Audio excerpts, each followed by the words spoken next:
This is Errol Flynn. And Lana Turner.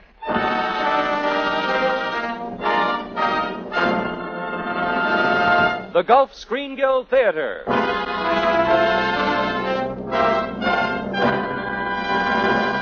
Presenting tonight, Mr. and Mrs. Smith. Gulf Screen Guild Theater production of Mr. and Mrs. Smith.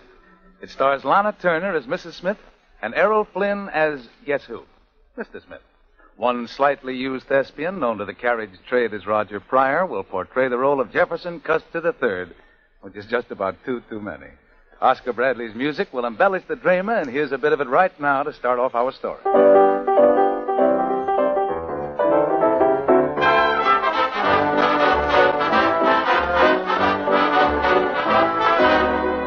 On September the 10th, 1938, David Smith married Ann Krausheimer. On September the 11th, they had a quarrel.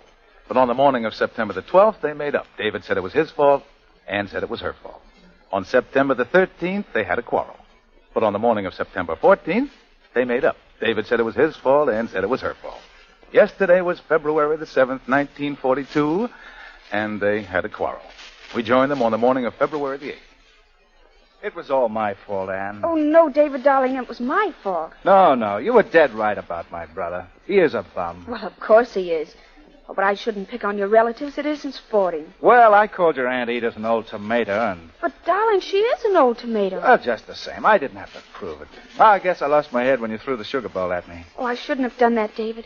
My heart leaped up in my throat and just sort of hung there the minute I saw it flying through the air. Oh, well, it was nothing to be frightened about. I ducked in plenty of time. Oh, well, that's what frightened me. It really was a cowardly thing to do, David. You knew very well you were standing right in front of the potted palm that Mother gave us for Christmas.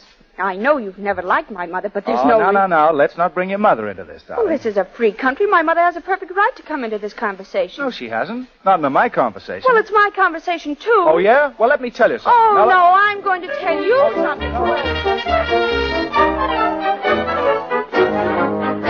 Well, and so the Smiths had another quarrel. Somehow or other, David got into his new tweed topcoat, on which Ann thought she saw some dark hairs, and got out of the house at last. We pick him up as he arrives in his office and is confronted by his partner, Jefferson Custer III. All right, Jeff, all right. So it's 11 o'clock. I burn my candles at both ends. I don't believe in the Easter Bunny. I'm forever blowing bubbles. I'm a mess. Now, please get that suffering expression off your face. That's quite unfair, David. I only suggested that the members of a legal firm should have a little more regard for routine. Well, I'd be glad to, but I can't let business interfere with the fights I have at home. Now, it's a pity you can't be less aggressive in your relationship with Ann. Oh, naturally, I'm to blame. I didn't say that, but it does seem odd that you have so many quarrels. Ann is such a gentle person. Gentle? She's the only dreamboat I ever saw with 16-inch guns. Well... What's on the docket for today? Any new cases? Well, Mr. Deaver wants to see you. He's been waiting an hour. Deaver? Never heard of him. Well, bring him in. Well, he says it's a private matter. I won't stay. Of course you'll stay. You know I never talk to a client unless you're around. Bring him in. Very well. Mr. Smith will see you now, Mr. Deaver. I appreciate the compliment you paid me, David. What compliment? I just meant that you're good atmosphere. Other law offices have marble statues of Alexander Hamilton. We have you. Oh. Mr. Smith, I am Leonidas Deaver. Well... Have a chair, Mr. Deaver. What's on your mind? Are you Mr. David Smith? That's right. Are you the Mr. David Smith who married Miss Ann Krausheimer in Beecham, Idaho? I am. Well, in that case, Mr. Smith, I have a surprise for you. Oh, goody. Beecham is not in Idaho, but Nevada. They just found out by a new survey. You don't say. Yes. So you and Miss Krausheimer are not legally married. Well, that could have to... What? Say that again? You're not really married, Mr. Smith. Isn't that reprehensible? David, that's terrible. Well, I see no reason for amusement, David. This is quite a serious matter. Serious? It's hilarious. For 3 years, now get this, for 3 years, I've been pounding on the bathroom door and saying, hurry up, darling, get out of that tub. And who was in the tub? Miss Krausheimer. Oh, David.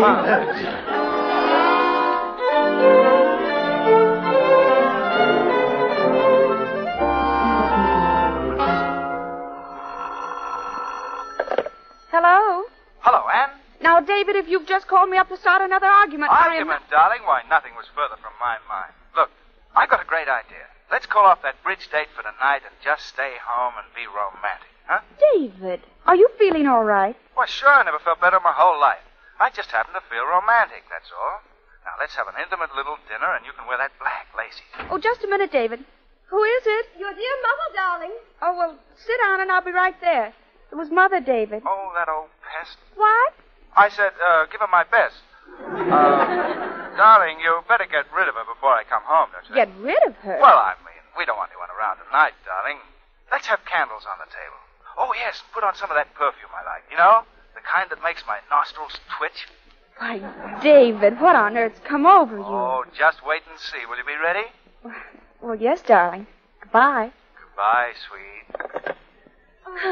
Anne, dear, I'm so worried. Oh, hello, Mother. I suppose you dropped in for lunch. Oh, my poor little girl. There's nothing wrong with me. What are you talking about? You're not married. You're crazy. Oh, no, I'm not. I met Leonidas Deaver from Beecham this morning, and he explained that Beecham is rarely in Nevada, and you had an Idaho license. Is that bad? It means you're not legally married.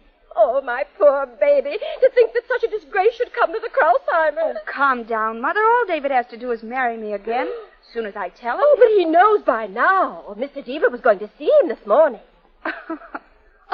Oh, of course he knows. I see the whole thing now. Did he mention it when he was talking to you on the phone? No, but he will. You see, he wants to be romantic about it. Oh. We're having dinner at home tonight with candles, and he'll propose all over again. My poor child, I hope you're right. I've never trusted David Smith. Now, you listen to me, Anne. If he doesn't propose Oh, tonight... Mother, don't be ridiculous. Of course he'll propose. I won't say yes right away, of course. I think I'll make him coax me like I did the first time. But don't you worry, Mother. As soon as dinner's over, David and I will make you an honest mother-in-law.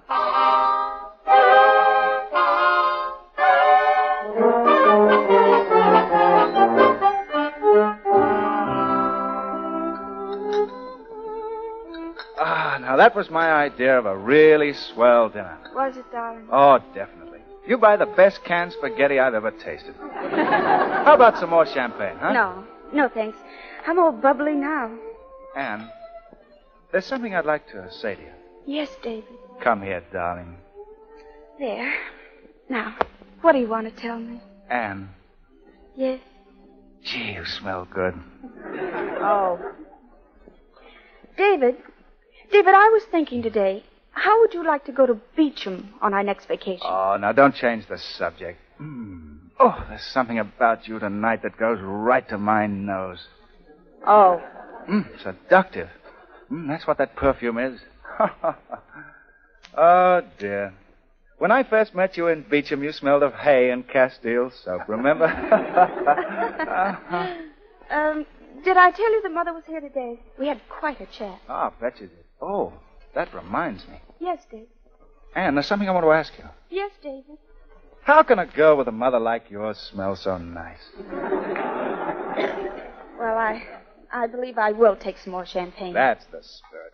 Look, why don't we take the bottle and a couple of glasses and go into the other room, We'll turn the little radio on nice and low. David, I want to tell you something. Oh, but none of that swing stuff.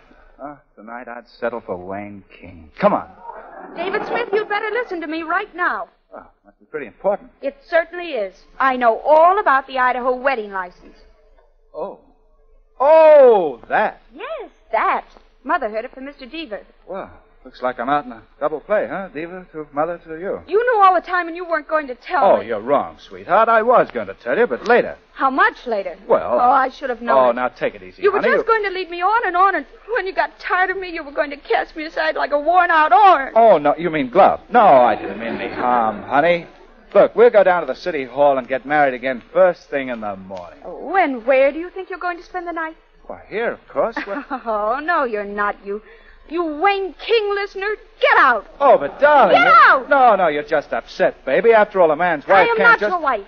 I'm Miss Ann Krausheim. No, wait. And you don't live here anymore. Oh, sweetheart, you don't mean it. She means it.